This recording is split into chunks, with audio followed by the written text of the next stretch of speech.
Hi, it's Mary Alouette, aka Alark, here, and I wanted to talk to you today about this topic of manifesting your musical dreams, and really any part in your life for that matter. Everything is connected, everything is the same. I want to share some personal examples from my own work and history and my story, and maybe it can be of inspiration to you. And I wanted to provide some tips on how you can realize what's in your heart. So in terms of your music dreams, if you've ever felt in a box, if you've ever felt that people said you had to do things a certain way in order for you to have any results, if you've ever felt that you had to be a people pleaser and live by certain rules that really didn't make your heart sing and light you up for that matter, this is important news and an important message for you. So I'm going to start with some stories of my own experience and also then share some tips. So some things about me. I grew up doing musical theater and then went into opera. When I was in opera, it felt like I was being put into a box, and I felt like I was people pleasing to other people who encouraged me to pursue that music, and I always had one foot in the door and one foot out. What I really truly wanted there was to be on stage singing music that was upbeat and electronic and fun. I would go to these events in the city of Montreal, but I would do that by night, and then I'd be in the opera practice studios by day. And I loved the music, and I really enjoyed some of my colleagues. But I always felt, for me personally, that doing that traditional music at that time in my life didn't feel right for me. I felt like I was put on a string and was a puppet, and then I just didn't fit. And so even from that, I knew that I needed to create music, and I knew that I needed to be the creator. And certain things that you manifest, like I saw my friends living in these circus lofts in the city and having this laptop lifestyle, and you have this image planted in your head. And this is one of the keys, is when you create the vision and you have an emotional connection to it and you want it so bad, that will be your driving force. So with opera, I knew that it wasn't for me. And so I then broke out into getting gigs, doing gypsy jazz singing, and basically anything that would pay my bills and I would be able to perform, so I could build up my confidence doing music and get paid for it and build my chops and my skills. Now, in order to manifest, for example, a trip to Cuba, I had this wild dream that I would create this artist residency one summer. I was in Mexico, and I went to this beautiful town called Tepoztlan, and I wanted to stay there for a month and write a new album. But then after doing research, I realized that being a solo woman there alone for a month in this small town of Mexico was probably not the safest things. And then I realized, oh my gosh, I've always loved Cuba. I love the music, and it looked so cool with the culture and the old cars, and I always hear great things about the warmth of the Cuban people. And so at that time, I didn't have any money. I'd been so poor for so long, thinking I had to be this starving artist. Again, something that I manifested, thinking that I had to have this rags to riches story, which is something I fabricated in my mind and then realized. Because when your mind is searching for those things, you will say yes to those opportunities that create that experience. So I didn't have the money to go to Cuba, but I knew that I had to go. And I found little things that I could do, like, oh, maybe I could sublet my room for a month. And I needed $3,000 cash, because as a US citizen, you can't do any banking transactions in Cuba. And 1 week before I was left to go, I still needed $2,000 more to go. I didn't know how I was going to get it, but I knew I was going to go. And I was having a conversation with my friend, and she generously offered out of nowhere to loan me $2,000, and then we arranged a payment plan afterwards when I got back to pay her back. And then when I was in Cuba, I then used that money to finance recording of an album, a Cuban jazz album that I didn't even expect that I was going to create. And the reason why I even went to Cuba after going to Mexico was that I wanted to go to these artist residencies, and I researched these most renowned artist residencies, and I created these amazing proposals, but I was rejected from all of them. And I didn't want someone else's rejection to dictate the course of my life. And so that's why I decided to create my own. Another really amazing musical experience that I manifested was in the summer of 2018. This was right after the year to Cuba. I said, oh my gosh, I did such this, I lived and created such this dream last year. How can I make this summer even more epic? And I had this idea, oh, wouldn't it be great to go and live on the Greek Isles for a month and have my little songwriting place and make music and just be with the people. And this was in May.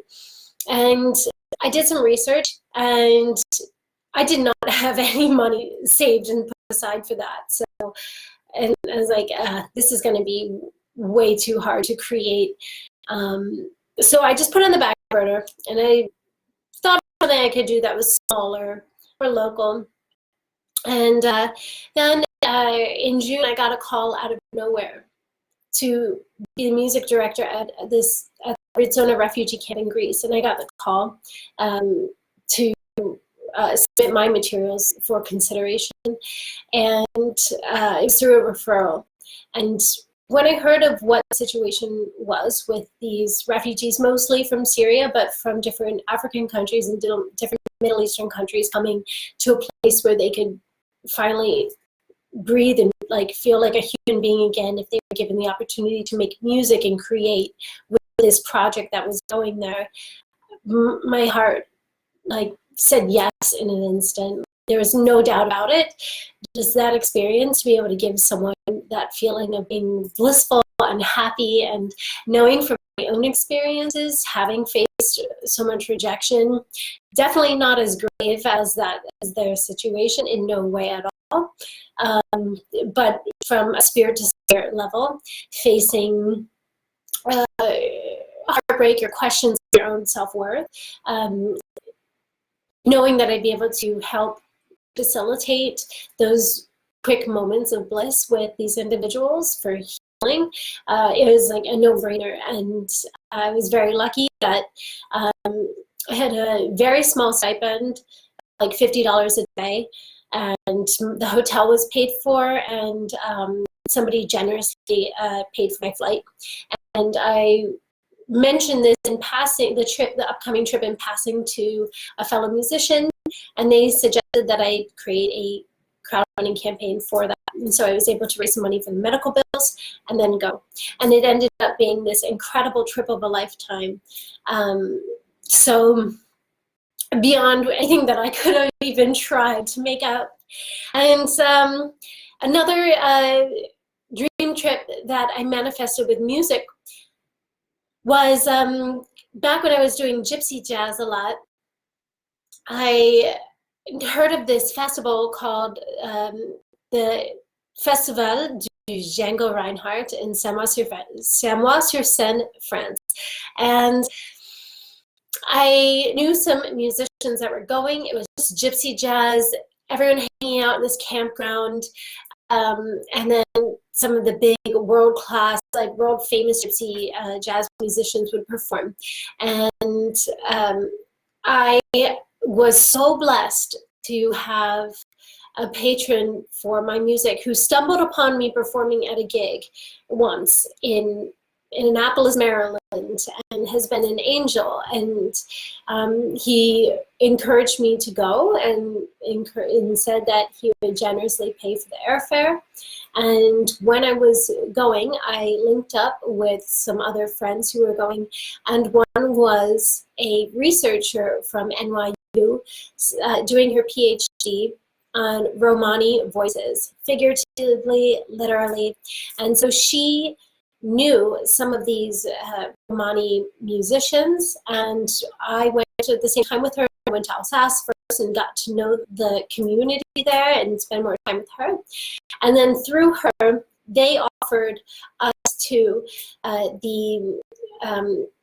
their place in their caravan. And so I kind of felt so lucky and blessed because it was summertime in France, so really hot during the day, but the winters were but the summer nights were freezing. And we got to stay in this caravan, and I was always like, commoners out there. It's like total joke, but but it's just like total blessing to be able to stay and be like, oh my gosh, what a crazy cool experience to be able to sleep in here. And it was all just because there was an invitation, and I just said yes and went with it. And another manifestation that I wanted to share with you was how I landed this hands-on audio engineering apprenticeship at this boutique music studio in Brooklyn, New York City, when I really didn't have that much experience at all. I had just been studying opera singing and a little bit of digital composition. I knew some things, but I wanted to work in a music studio to get more experience with gear and to build up my vocabulary, to work with other engineers and producers, and to really get to know how the technology works and just see what it was like behind the glass. So I stumbled across this Craigslist ad for some business position at this studio, but I wanted the audio engineering position that wasn't really advertised. But I emailed them, and since then I was in conversation with the owner of the studio, and we had 7 missed interviews. I think he wrote me off 7 times. One, there was a Skype global blackout. Another time I showed up at the studio and he wasn't there when we had agreed to have an interview. Other times we said we'd have a call. He never showed up. But I just kept showing up. Like, I just kept reaching out again and again. And then finally he was like, well, this person really wants to do the job, and sure, she seems like she's going to put in some effort to do it because she keeps showing up. And so at that time, I knew a little bit about audio engineering, so I show up and it was fully hands-on. It wasn't like, oh, let me do the coffee runs. It was like, you're in the studio for 8 hours by yourself, produce this track, send it to me, and then lock up when you're done. And it was a learning experience, but the best kind of that. And I'd be working in the studio during the day, and I'd go home and study YouTube videos at night. But that's how I learned a lot. So really, all of these stories are really just coming to saying, what do you really want? And how would it feel for you to achieve these things? The biggest thing is knowing that you can have it. So for everything that I was able to create, I knew beforehand that it was mine. There wasn't any real serious doubt. Maybe there were some moments of questioning, but I always knew. And for example, another time that I landed this artist residency at Strathmore, I didn't know anybody going into it. They didn't even advertise the submissions and the audition calls or anything. It was just through word of mouth. I overheard someone talk about it, and then I asked them what the information was. When I went into that audition, I was on stage, and I imagined myself being at the pinnacle of my success and what it would feel like to be performing that on stage. And from there, I delivered a really great performance. And they told me later that that performance really, moved them, and they decided that they wanted to bring me on board as one of the 6 artists in residences that year. And when I went to Cuba, there was no doubt about it. I knew that I wanted that feeling.